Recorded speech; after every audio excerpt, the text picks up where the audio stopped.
Най-луксозният начин да се насладите на несравнима динамика. Така от BMW определят новата супер ексклузивна серия 8.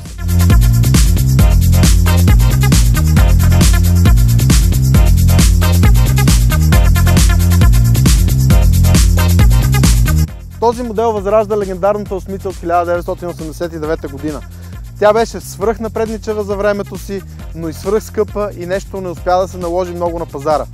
Въпреки това, в момента е класика и е много желана от всеки един колекционер на автомобили. Реално това е продължителя на досегашната серия 6.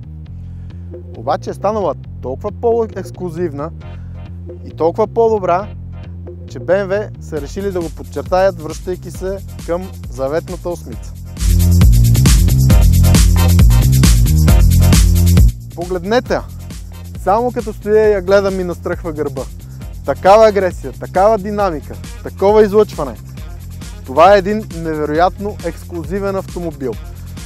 Това е спортно купе, спортно GT, което е изключително луксозно, изключително динамично и притежава невероятно управление.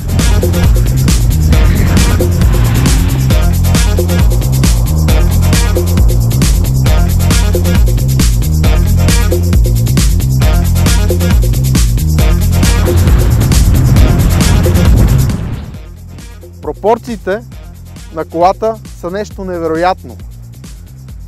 Тази кола е по-широка, отколкото съм висок аз. Тя е малко над 1,90 м на широчина. За сметка на това височината ѝ е едва 1,35 м. Дължината ѝ е почти 4,90 метра.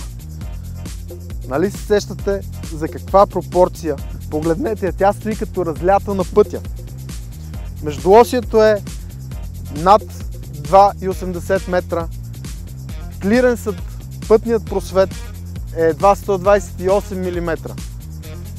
Това е магнит за пътя, машина за завиване.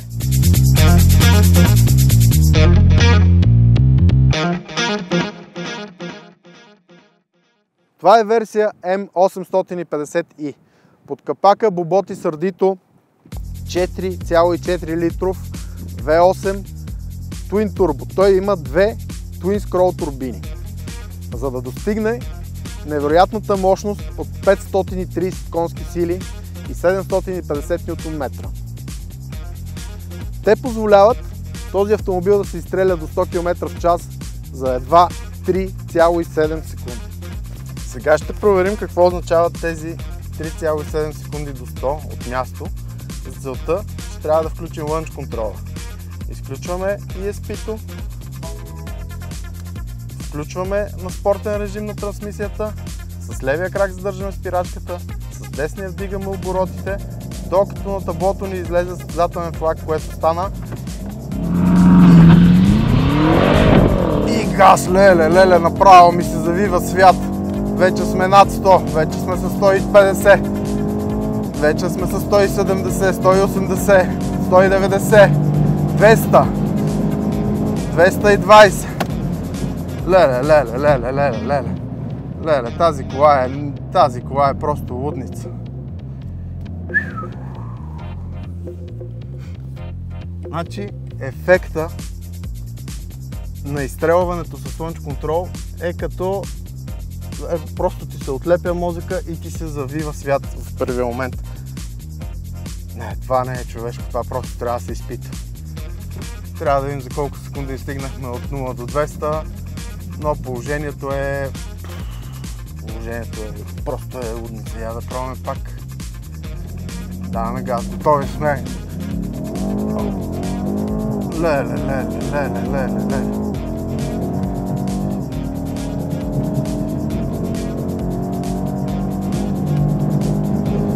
Ето, вече сме над 200.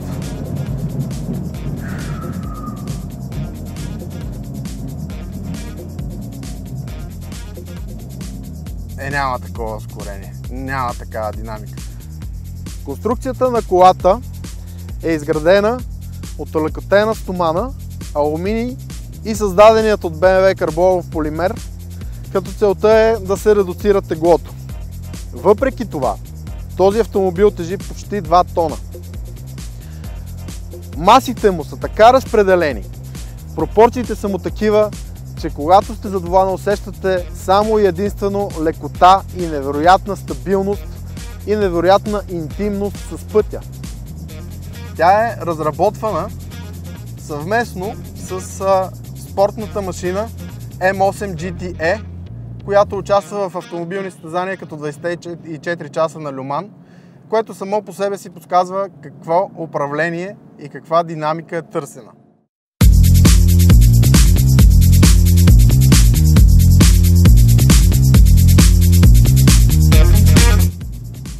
Друго много интересно при завоите е система, която иска да предотврати заклащането на купето. Това става с едни електрически сервоусвоявателчета на двете оси във всеки край на колата, които подпомагат купето, което явно не е достатъчно разлято на пътя само от пропорциите на автомобила, ами трябва и електронни повдигачи да го регулират, за да не се заклаща по завоите. Така, въпреки че колата е цели 2 тона, в завоите се усеща много лека и много залепнала за пътя. Просто такова удоволствие от управлението няма с какво да го сравня. Просто няма с какво да го сравня. Много хора ще си казват, че спортните автомобили трябва да бъдат леки, но това не е чистокръвен спортен автомобил за пистата, макар там да е създаден гените му да са родени там. Това е едно свръхлуксозно GT спортно купе, което да се качите и да потеглите на дълъг път, обгърнати в невероятен лукс и с невероятна динамика, която много малко коли могат да се опрат.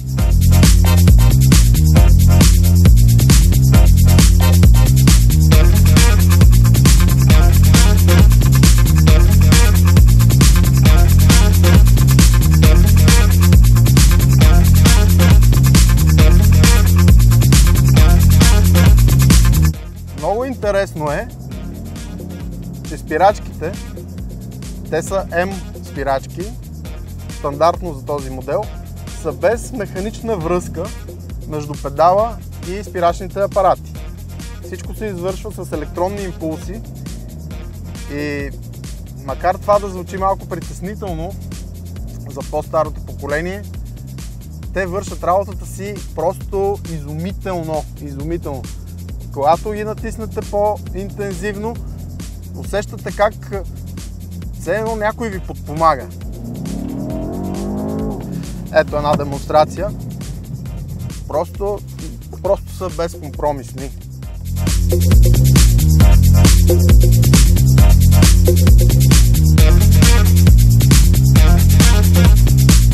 Когато не търсите ексклузивна динамика, тази кола предлага изненадващо комфортно возене. Адаптивното емокачване може да бъде както много стегнато, така и изключително комфортно. Седалките предлагат изключителен комфорт и едновременно с това странична опора. Те са разработени от BMW, имат изключително спортен дизайн. Подглавника изглежда, че е част от цялата седалка, въпреки това той се регулира електронно. И можете да се наслаждавате едновременно на невероятен лукс и на невероятна динамика.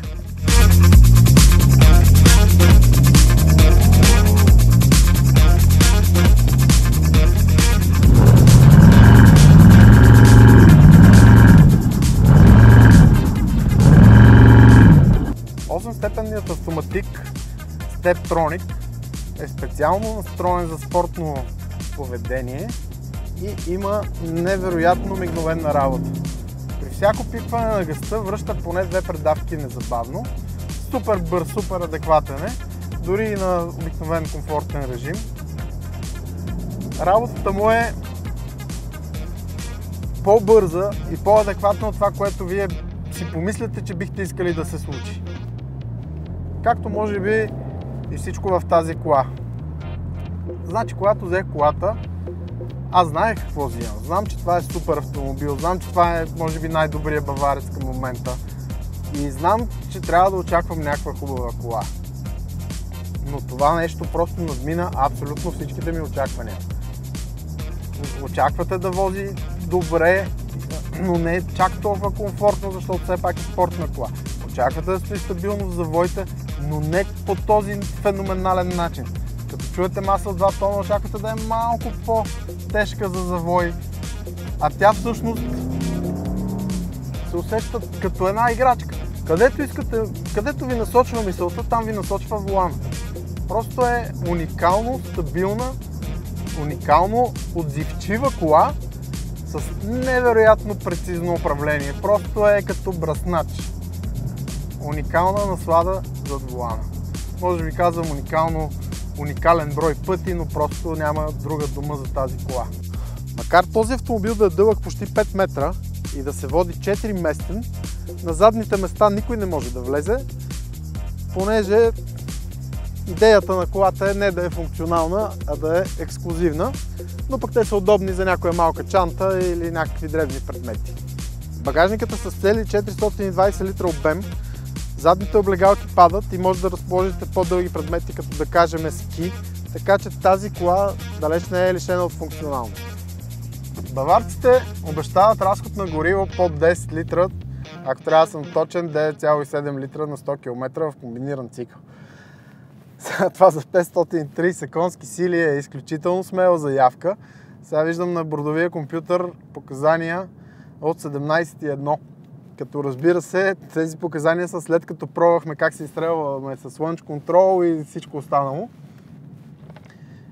Тази кола просто няма как да бъде карана по-внимателно и лекичко. Не ѝ отива, не ѝ е това характера.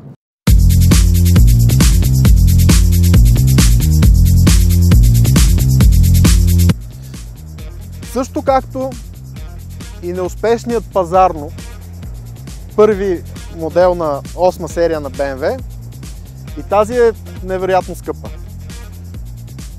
Тя към момента се предлага в две версии, тази и дизелова 840D. Тя е с 3 литров редови 6-цилиндров мотор с 320 конски сили. Нейната цена започва от 198 000 лева. Тази, забележете, започва от 244 000 лева. Конкретно тази, която има малко повече допълнително оборудване, като тези лазерни фарове на BMW, струва цели 275 000 лева.